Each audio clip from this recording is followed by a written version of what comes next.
Bam! We are here. And Dr. Pat, well, everyone, I'm Mark Anthony, and I'm this Dr. is my Pat. co-host, Dr. Pat. You have a really, really great theme for tonight's show. I do. I love it. And let's talk about how that came up. And I think I can articulate it. But first of all, those of you tuning in, this is a live call-in show today. This is all about you. We do this 2 or 3 times a month. That has been our sort of promise to you. And we keep that promise, and we're going to talk about it. 1-800-930-2819. Jacob is with us. Linda, Jessica. It takes 3 people to run this show because we have the best audience on the planet. The best. Yes, like we the do. capital B besties. They're like our besties. Look, we did a great show this morning. That's going to be airing. We're going to tell people what that was about. This is Pride Month. Yes. And I already did a show on one of my earlier Dr. Pat show this week, I think, Jacob, right? And it was why the history of LGBTQ plus, why it's important. And so as we go through our lives and we earn our rights, one of the things that people believe in, Mark, and this is really coming up now for people, they believe that if you make a promise to me, you're going to keep it. And trust is at the cornerstone of things. We made a promise to our audience and we said, yes, we're going to do a combination of live interviews and you're important to us. So we're also going to open up phone lines. We're going to communicate through text messages because we made a commitment and a promise to you. So today's show, Anatomy of Trust, I should have called Anatomy of Promise. Anatomy of Trust is about what people do when they believe in themselves, when they trust their guidance, their angels, their guides. Mark, in your case, boom, what you do. Yes. And when they call into this show. And so as those people, you and I have an obligation, don't we? We do. And I'm really glad that you brought that up because trust. And there's no other show like this one where people call in and they get a mediumship reading in tandem with world-class psychological, inspirational insights. And when, this is for the benefit of our audience, when Dr. Pat and I were discussing this, we said that we have to do a show that's going to make a difference. And that's why we mix it up. But our promise is that we'll do at least 2 call-in shows a month. And sometimes we do more than that. Yeah. But we also have to have interesting guests, and no topic is off the table. Yep. This isn't one of those, oh, we can't talk about that because that might offend somebody, or this would not be politically correct, because this is the very crux of freedom. Freedom is about Yep. trust, freedom of speech, freedom of the press. That's where we are trusting the government not to cut off our rights. And That's right. that's it. And that's a real hot topic now. It's a And hot one, and it is on the table, and we're watching it happen. And most people don't know what's happening. They don't know that little changes in states, like the voting right changes across the board, will affect the rights that people have. And people are fighting for their rights. Black and brown people fighting for their rights. LGBTQ, our trans sisters and brothers are just being brutally harmed. And this is Pride Month. But we've come a long way, baby. we have, and Dr. Pat, you were there at the gay version of 4th of July. Well, you were. I was on tour of New York City, and I was in Manhattan. And Rocky, she's one of the producers on the show. She's my manager, and we were in this one part of New York, and all of a sudden I saw this bar that said Stonewall, and I'm like, wait a second, Stonewall. And so Rocky and I walked in, and obviously it was a gay bar, and I was like, this is where it all started. And then I realized when I was guest appearing on the Dr. Pat show, I think in one episode you mentioned that you were at Stonewall. So wow. And for those of you who are not aware of this, Stonewall, up to that point, and actually past that, police, not just in New York City, but all over the country, were raiding gay bars, rounding up gays and lesbians because being gay was illegal. And basically they were discriminating and brutalizing people. And at Stonewall, a little bar in New York City, people fought back. And my illustrious co-host apparently was one of them. Well, I mean, here's what I love about this. You can Google it, you can Wikipedia it, but there's a lot of things I talked about the other day on the show, and maybe Jacob, you can put up the link for that show we did. But here's the thing that's happening, Mark, and this is why I decided to really talk about this more this month. We're forgetting our history. This came to light to me when I was working with a group of young women, and I work with young women, I work with women in recovery. People know that. But when I talked and asked a question, how do you see your rights as a woman? Do you believe you have them? What I realized is women, and this was my aha moment, that really where I said, I've got to do more about sharing what I know. We don't have equal rights in the United States. We don't have them at the federal level.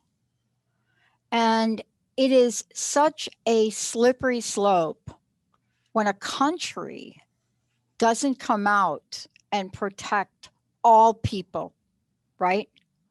And when I speak to women about that, Mark, they're like, you're wrong. I'm going to Google it. You're like seriously wrong, Pat. And I love that we're Googling it. And the reason I think it's so important, you and I did the show we did this morning, which is going to play next week, is this. Why are we talking about Stonewall? If you'd have asked me, this kid way back, frequented the Village, Cafe Wa, Bob Dylan, the whole thing.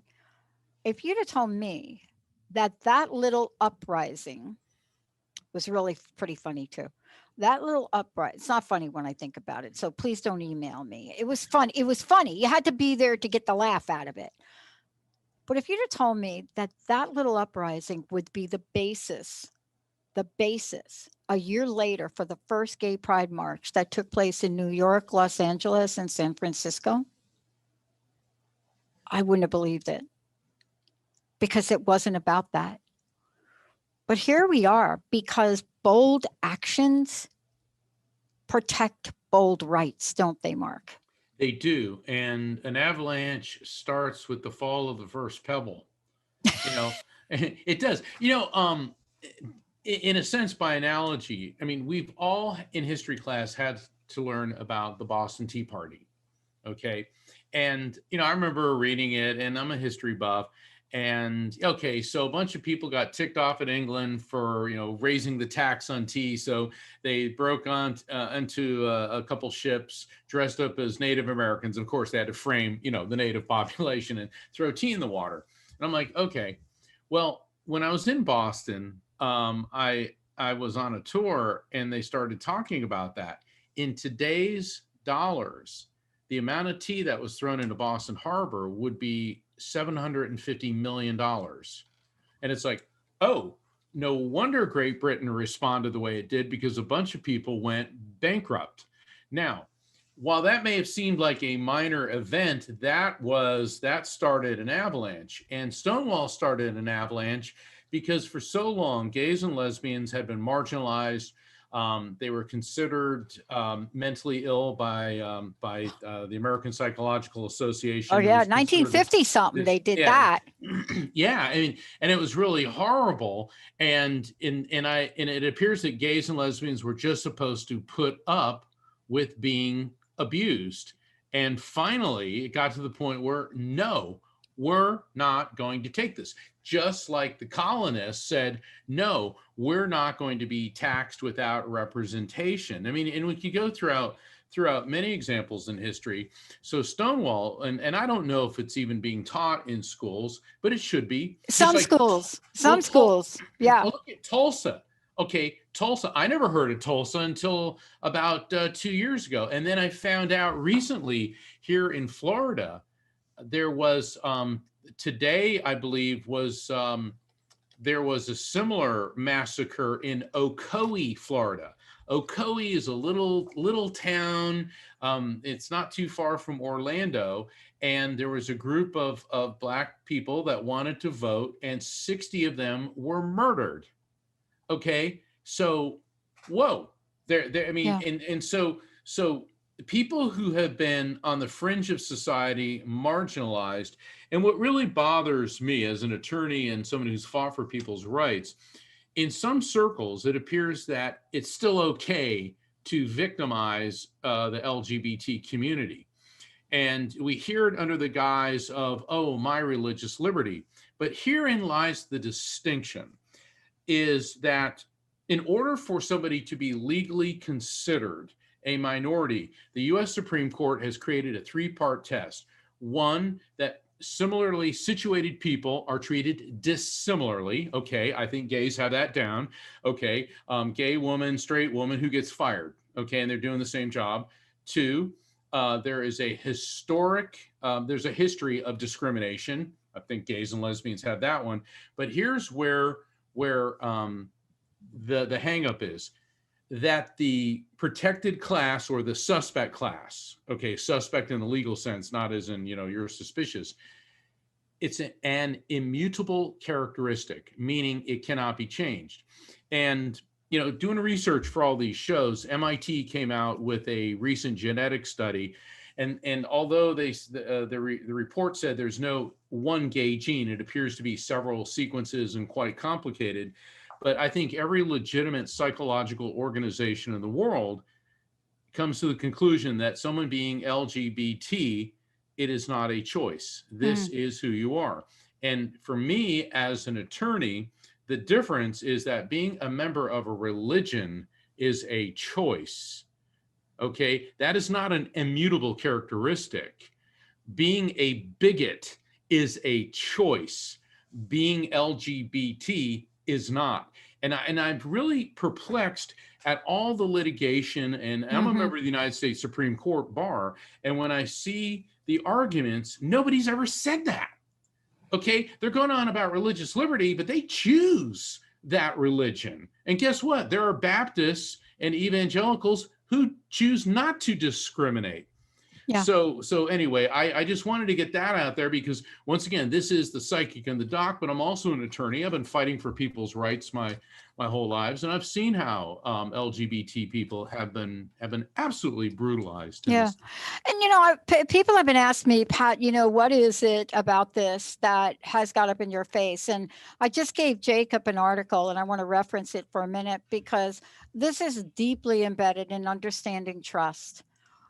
Especially if you've been part of a community where you believe that you have made progress in where you are. We have now seen this across the board in our Black and brown sisters and brothers. We have now seen that they believed in their lives decades ago. They trusted an infrastructure and a government when they were equal, when they marched down the road and somehow magically legislation was passed. They believed that the action to make that happen would follow. I sent an article just now to Jacob, and this was probably the article by John. And I'm going to tell everybody where it is because I got to give credit to this. This is there's a magazine called Advocate.com. And I'm looking at this commentary article, and I'm looking at it. John Casey put it out the 27th. And it is a passionate plea for and against police set pride. And I'm reading this and I had to ask myself, what year are we in? And I'm going through the article, and the bottom line to this article talks about the lack of understanding we have, and all of us have to have that. Emotions run very deep, very deep. But the relationship between New York City police and the LGBTQ community has a long history. But then a decision was made. And the decision was made, as John says, John said, I spoke candidly to Andre Thomas, a gay Black man who is co chair of Heritage of Pride, the organizers of New York City Pride events. And I reached out to Annabella Arboleda, a lesbian Latina and vice president of New York City Gay Office's Action League, GOAL, whose members were banned from Pride events through 2025. Police people, I had to read this. I had to go back and read what John was saying. And I'm reading the article and I'm like, okay, okay, okay, okay. And what? Banned from Pride events. Why? Why would police in the LGBTQ community be banned from Pride events? Now, we're talking about censorship and trust. And I can't say enough about how many guidelines I'm following as a network owner to make sure our hosts don't get kicked off networks. So that's why I'm referencing the article. But the question that John asked is why make this decision now, Mark? From a legal perspective, you have to be thinking in your mind, did they really do that? And so John goes on to say it's a conversation that's been happening for many years. See, this is where all of us that have been involved in our youth really have crawled under a rock, and something astrologically or alien takes over our body, and we come out from a rock, and we find out that so the article says this goes way back to the reaction to the police in Stonewall 1969. So on one hand, there's a protective shell that says you can't do it because we're trying to protect. But see, these are the nuances that violate trust, that break promises, and they cause people to recognize that there's something at risk for themselves, their children in the future. But what is it that we can trust in? And this show today isn't all about this. It's about, can we trust in ourselves? Can we get guidance, direction? When they call into the show for you, can we take that guidance, direction, trust it enough, trust ourselves, and do something great in the world? And that's why we have an open live show. Are we ready to go to the phones, or do we want a quick break? I'm ready. If you're good, I'm good. Yeah, Mark, I thought you were going to say, like, I was born ready. Jacob, You want to start to tell us who we have coming So on? unfortunately, the person that we did have on the line looks like they just disconnected a minute ago. Sure. So we need people to call in, it sounds like. 1-800-930-2819. I want to talk about trust a little bit. And so here's an interesting conversation. I get asked by just about every publicist or book agent, we don't, why can't you sit down and write a book, Pat? Why don't you write a book? And I keep asking myself, like, okay, when I get a minute, I'll sit down and write a book, but what do I want to write about? Right? So they get a hold of my research. It's published. You can Google it. It'll show up, my name. And they said, you did award-winning research on broken promises. I said, yes, I studied broken promises and their consequences from 10 years. And they said, why aren't you writing about that? Given where we are as a society, given what's at risk, given what people, I said, yes, I studied it for 10 years and I was depressed for 2 after. I said, you can't study broken promises. You can't interview hundreds of people, get their quotes, start and cry with them and understand. And I think that, when we do a show like The Psychic and the Doc, we are so connected Yeah. to each person's vulnerability, Mark. It, I it, want it, I want to it, talk to you about this in your upcoming book yes. because there's a frequency to this and you have to trust the frequency, don't you? Yes, and that's one of the key concepts in my new book, which encompasses trust, because people call in here, they're trusting us, they're trusting in my abilities, in your abilities, but what we do is we present information, but people have to trust their own inner self, their own inner voice to make the right decision. The problem is that I saw Jim Carrey say it the best, because I know that he's converted to Buddhism, and people think of him as all these zany characters that he has portrayed, but there's an incredible depth to the man as well. And he was talking about how the ego constantly undermines our confidence. The ego's always telling you you're not good enough, smart enough, pretty enough, insightful enough. And then the ego, he said, always tempts you with the promise of something that you already possess. And so when that starts to happen, that's when you have to trust in yourself. Yeah, I want to take this one step further. I think Jacob is trying to pick up people that are calling in. If we don't keep talking about it, if we don't, keep our word, Mark, your word, my word, the network's word, everybody's here. It's really important. I had an interesting challenge this week, and I think this is what's happening. There's a series of things, right? And we talked about it with Herb this morning, but it's a series of things as we continue to get flagged by social media channels because 3 years ago we did a show, or somebody on the network did a show 3 years ago, 5 years ago, about something that was quite controversial, and now their guidelines say you can't have an opinion. If you're not a doctor, you can't have an opinion about medical stuff, right? If you're not at this, you can't have an opinion. And by the way, if you come on and say some stuff about that, we are going to take you down. What? What did you say? I see. It's crazy. And there are some things I totally agree with. I Well, just want to know how much time the YouTube people have on their hands that they can go back in archives 3, 5 years older than that and somehow use an algorithm to tell us we don't have the freedom to talk about a topic.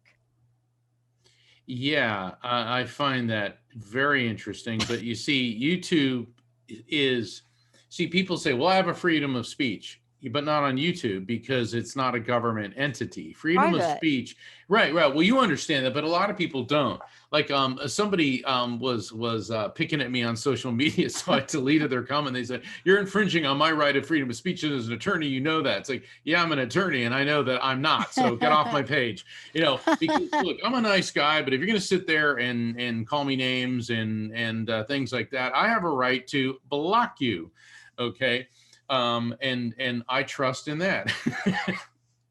And Mark, I think that you and I opened up the forum to do a show like this for a lot of reasons. We knew the pain people were feeling. And we connected to make sure that, while we're hearing what people are saying and they are asking questions of us, that we are compassionate and within integrity. Yes. And, I want to talk about integrity. Integrity was part of my research. And here's what I found. I found nobody studied it. Nobody can define it. Even today, it is not defined. And I love when somebody says it's not. When I did this research, there was only one book out on integrity that could be used as a reference. And I sat down and my committee chair, I love her, but she was tough, said, "You're going to have to define it." And I'm like, why? She says it's directly related to trust and promises. And I went on this journey and I did this research. And at the end of it, I absolutely got a definition of it. And when you get empirical research to define something, you can put it in a paper. And so YouTube, I'm just giving you a clue. This is my research. So what I'm about to say is the truth. And integrity in my studies was defined as a majority of, and this is a majority of the people. Wait to hear these numbers, Mark, that there are 4 basic components to integrity. And let's see how well we do with them. You ready? Ready. Number 1, be accountable for doing what one says you will do. 88% across the board said, boom, that's one. 2, be trustworthy. 80%, and I define what that is later. 3, be fair and just with dealing with others. 72% that. And the kicker in this research, which subsequent cosmopolitan people published in an article, is this. 4, went through the charts, show respect and honor the dignity of others. 96% of everybody I interviewed corporations. I interviewed a big airline corporation down the road. I'm going to read a quote and then we'll go to break. So I got to speak with a woman whose company was, what do they call that? Chapter 13? What is it when they go bankruptcy? What is that thing called? Chapter 11? Chapter 11, when they go bankrupt. Or restructuring. Yeah. She agreed to an interview. And I sat down, and by the way, these interviews were supposed to be 20 minutes. I was on for 2 hours with people. I have 1,200 pages of interview notes. That's why these folks want me to publish a book. But I got to tell you, this is it was heart-wrenching after I was done. I had to do postdoctorate work on it. And then I was like, give me my Harley Davidson, leave me alone. Here's what she said. When I asked her about, can you define integrity? And she talked about this. We don't cut corners. We don't sell seconds. We don't advertise fraudulently. We are going to do everything above board in compliance with the rules and regulations. We will treat each other with respect and high regard, and every interaction should be of that nature. Everything and everyone will be treated in the same way. We'll address issues immediately, truthfully, and honestly, and we will make sure everything is clearly communicated and clearly demonstrated. Beautiful. I love it. Let's take a short break. When we come back, we're right on the phones. Why? Because we promised that we would, and we will. We'll be right back.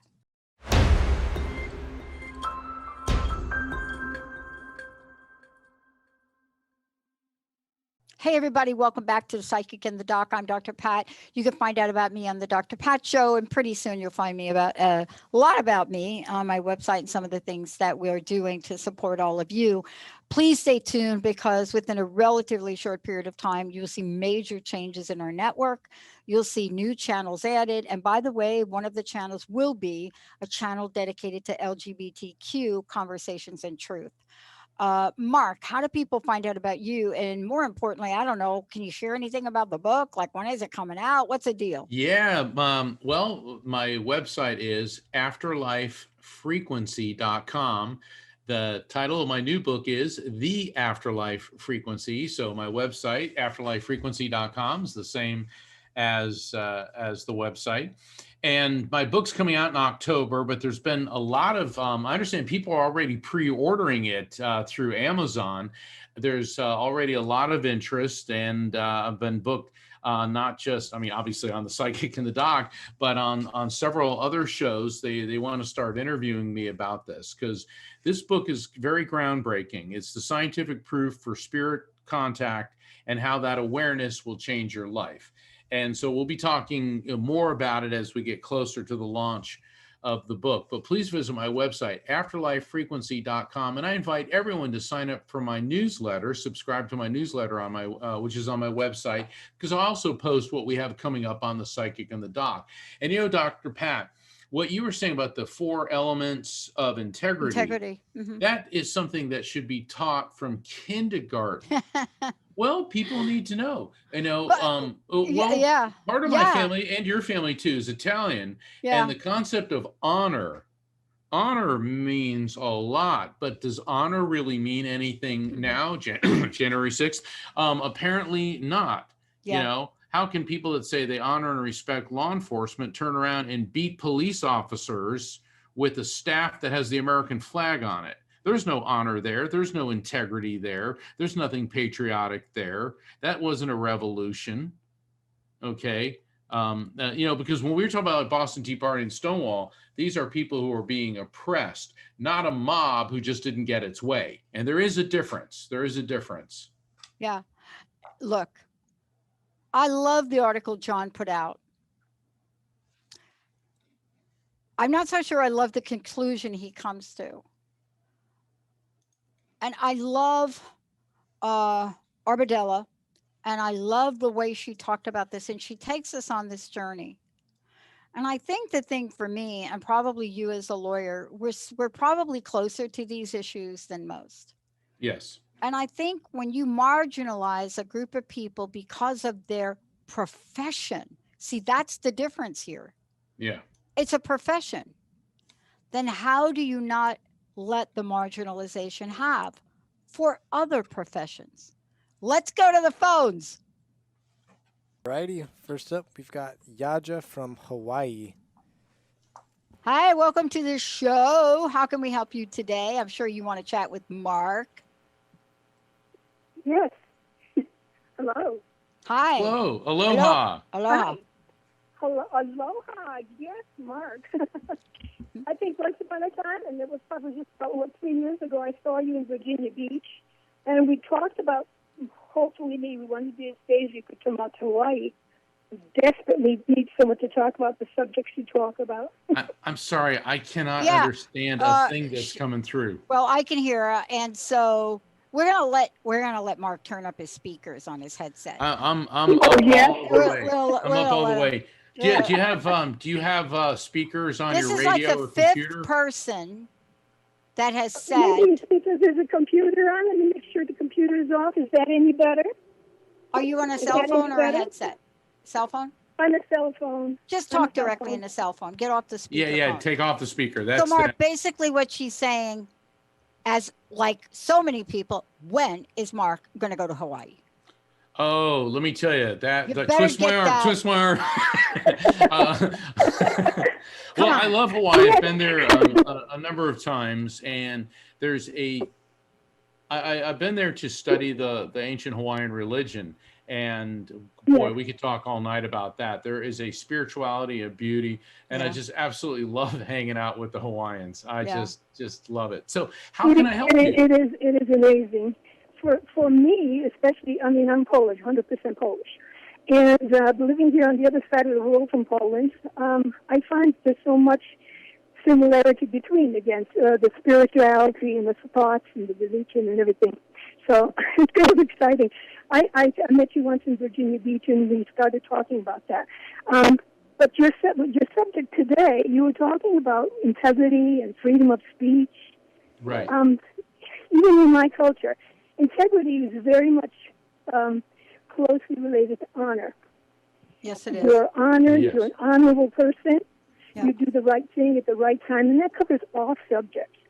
Yep, So that's correct. if you have integrity, you have honor, you're a good person. And my family, well, World War II, were deported to Siberia by the Russians. Right. So they lost their freedom. One day, they have their own home. Next, they're on a cattle train, Polish Catholic, and they're off to Siberia. Wow. Now, you talk about loss of freedom of speech. That's when you appreciate freedom of Yes. speech, because you don't even get a chance to make your speech when your freedom is taken away.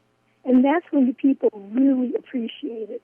Yeah, but now in the United States, everyone is talking about, oh, you're a communist, you're a fascist, you're a Nazi. They don't even know what the terminology is. They have no concept of what sort of freedoms are being taken away. All of those things is nothing what we have in the United States. Nothing. We have the most freedom in the world, and yet they disrespect it. They run around, like you said, like January 6th. What did they show? They showed such disrespect to this country. And I think it takes someone like myself who hasn't been born here to really understand the ridiculousness of it all. I'm really glad that you brought that up, because when I was a student, that was before the Iron Curtain came down. I was in Poland. Yes. I was in the Oh, Soviet. yeah. I was in the what's now the Czech Republic, but Czechoslovakia then, and Yeah. I was in East Germany. And let me tell you something. When I got back, I was true blue all-American boy. Okay, because we hear people, oh, America, they start putting us down, all that. Yeah, we're perfect. We've got our warts, we got our scars, we got our bad history. But I'll put up with my own bad government before I would want to be under the benevolent dictatorship of something like You that. And it's really sad Get off because, that airplane, you kiss the ground, well, it's really sad when you You know. see an amazing country like Russia with a rich and deep culture in the clutches of somebody like Putin. But I truly believe in the resilience of the human spirit. And there's something that Gandhi, I like to quote Gandhi because he was just amazing on many different levels. And admittedly, he had his flaws. He was a human being. But he said that there have always been tyrants and murderers, but in the end, they always fall. And the way of truth Yes. and love prevails. And he said, always think of that. So I'm really I'm so happy that you called in to share this, because firsthand, having lived under the heel of a totalitarian dictatorship, how precious, like Dr. Pat. Okay, so you were part of Stonewall, all right? Yeah, and the police were brutal, but let's say that had occurred in East Germany at the time. They may have just opened fire.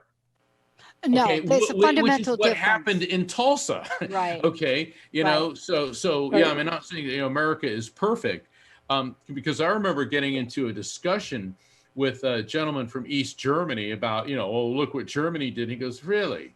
And exactly what has your country done to the black people and the Native Americans? I'm like, Exactly. oops. Right. Yeah. Right. I mean, you gotta, I've done conversations and talked about Stonewall from a almost comedic point of view. You have to ask yourself the question, what police organization in their right mind decides to raid any bar at 3 a.m. and not expect a problem? Just saying. What do you think people are doing there? They're drinking. Thank you for calling in. Anything else we could do to help you? My phone is garbling a little bit. What was the last question? Anything we can do to help you? Yes, maybe a little bit off subject, but like many people in my family have died, like even, my parents, my mother lost 3 sons, and then when he came to America and everything, it was like a family was the most important thing. Nothing, money is not important, everything else, education, but especially family. Yeah. And I lost my son 5 years ago in a really, it was to me, it was sort of like an Edgar Allan Poe thing. There's something unexpected. Yeah. And I just would love to, if you can feel anything or hear anything, I would love to have a message because I feel I communicate with him. Yeah. My mother was psychic, by the way, but after she died, we lost contact. Yeah. You know what I mean? Yeah, so sorry for your loss. I'm sorry for your loss of your son 5 years ago. And, sometimes Mark knows when people come through or who they are. But honestly, Right. what I'm learning from Mark is we don't know what we don't know about the moment that anybody comes through. So if you could check in, Right. Mark, and just see, is there any message? Is there anybody there? Yeah. With your son's passing, what I'm getting is a male energy associated with you, and this may not be your son. This could be another male, but I almost feel like I'm drowning. Now, drowning doesn't always mean like going underwater, literally drowning. This could mean fluid buildup in the chest. I feel the sense of asphyxiation, unable to breathe. My throat feels closed in, and I feel this. I don't want to call it inflammation, but a swelling. I know maybe, but I'm feeling the swelling throughout my body and almost as if my lungs are going into a state of paralysis. Does that make any sense to you? That would be kind of a difficult thing, only because my son's heart was punctured by his ribs. He had Can you say that again? Yeah, because we can barely hear you. Yeah. I think it's your cell phone. Can you say it again, please? Yeah, that doesn't sound too much of what it could be. The only person I would think of would be my father, but he died because his heart was failing. But I think my son, it couldn't be my son. He was my father would be an older gentleman. My son was 32, 34, excuse me. Okay. His heart was punctured by his sternum. Oh, there you go. There okay. it is. So that if his lungs were punctured by his sternum, that would cause blood, which would fill up in the lungs, and then that would also be like an atrophy shutting down of the lungs. So we got him. Okay. It could be. It could be like a one. Hold on. He keeps giving you. Just for your benefit and for all the callers. When I'm communicating with the spirit, please do not talk over me or interrupt me. Wait till I say, does that make sense or do you understand that? Okay.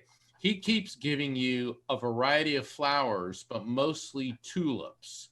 And they are red, yellow, and blue. Red, yellow, blue. Red, yellow, blue. So those 3 colors, red, yellow, and blue, are of an emotional significance to you, but there's also got to be something, and he's specifically giving you tulips. Is there anything with the colors red, yellow, and blue or tulips which resonate with you? Now you can respond. Not especially, but it would be probably something my father loved flowers. He used to graft roses and do all sorts of stuff with everything, every kind of flower. Oh, there you go. It could be my father. Mm-hmm. I don't have a large family. We don't have a lot of relatives. There was only the 5 of us when we came to the what I'm going to suggest. Yes, let's do this. Yeah, if you could call in maybe next week or the week after on a landline or on a clear phone, because what's happening is to get a proper connection. I'm picking up on your spirits, but the resonance of your voice is key to a proper connection with the other side. So rather than a struggle, call back when you have a clear connection. Yeah, the other thing is, this is what I tell callers. If you're on a cell phone, we tend to take our cell phones and muffle them up against our face. And honestly, the speaker is here. So you want to just move it away and speak into the speaker. Do you know what I'm saying? I'm actually doing this am I showing this on air? Yeah. This is a giant phone.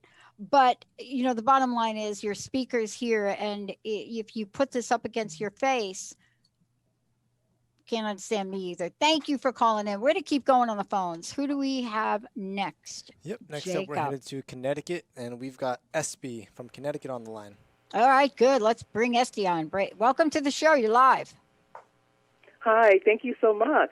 Hi, Mark. Espy. I have a question for you. Hi, Dr. Espy. Pat. Now there's a phone connection. Woo-hoo! Hi, Espy.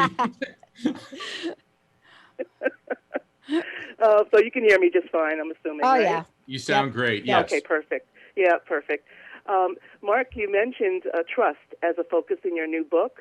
Yes. Now that we're moving closer to normalcy, the vibrations of our planet have shifted dramatically, as you know. How does trust fit into our time today and moving forward?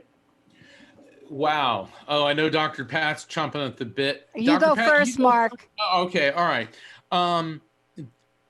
The world's not going to be the same. Everyone says we got to get back to normal. Guess what? We can't go back in time. People say, oh, I wish we could go back to the good old days of the 1950s. No, never going to happen. The world's very different now. Trust has been broken on many levels. We found out that we cannot trust our politicians. People don't trust their healthcare providers. They don't trust. Trust has been broken, but I do see trust being reformed, and it's going to take time. There's been enough silliness, enough flip-flopping, and even now, it seems like the CDC is in a sense violating our trust, because every week they come out with a different policy. Oh, don't wear your mask. Oh, wear your mask. Oh, social distance. Don't social distance. Do this, do that. It's like, because there's so much political and social pressure to get us back to normal, get us back to normal. We will come to a new normal, but we must trust the scientists and not the organizations that flip-flop. So trust is going to be very important. Also, we've learned a lot about trusting our fellow person. And so I think what Dr. Pat has said about the 4 components of integrity ring true now more than ever. Dr. Pat? I love your question. First, let me tell you how much I love your question. So thank you for it. Thank you.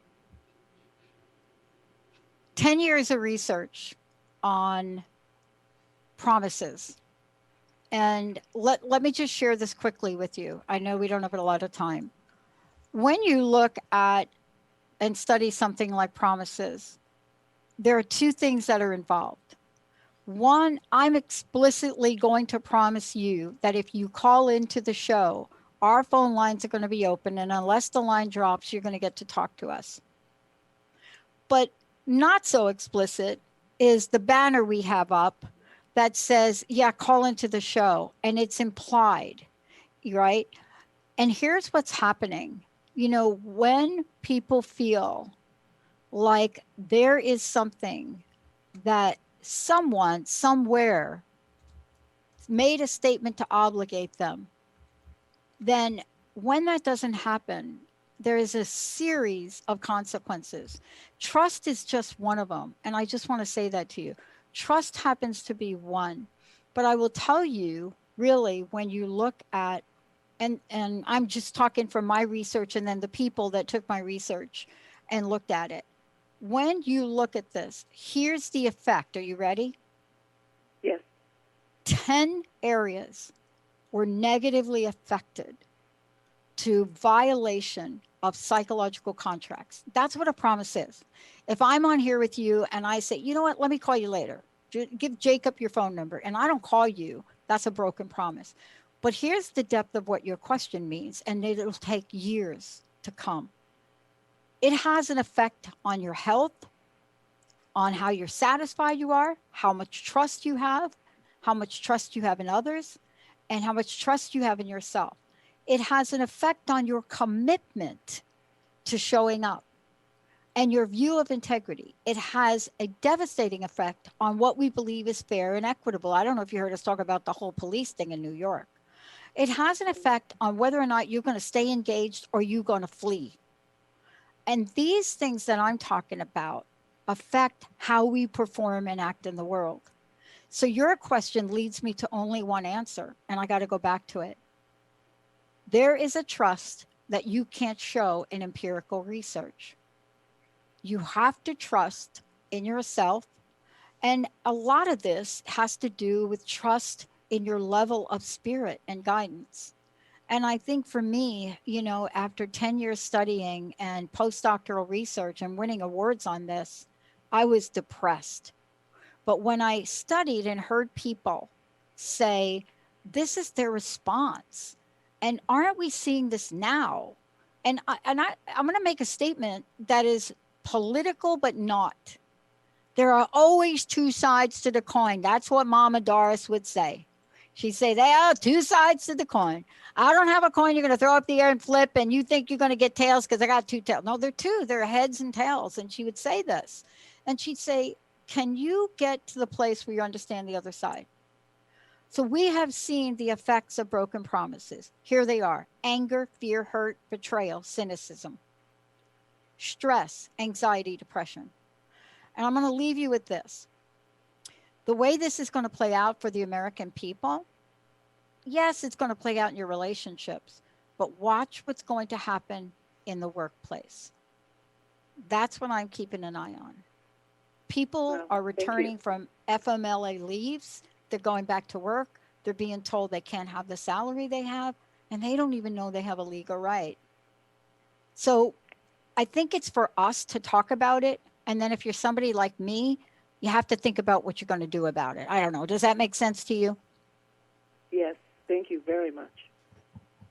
Thank you for calling in. Wow. Yeah, SP, look forward to calling in again.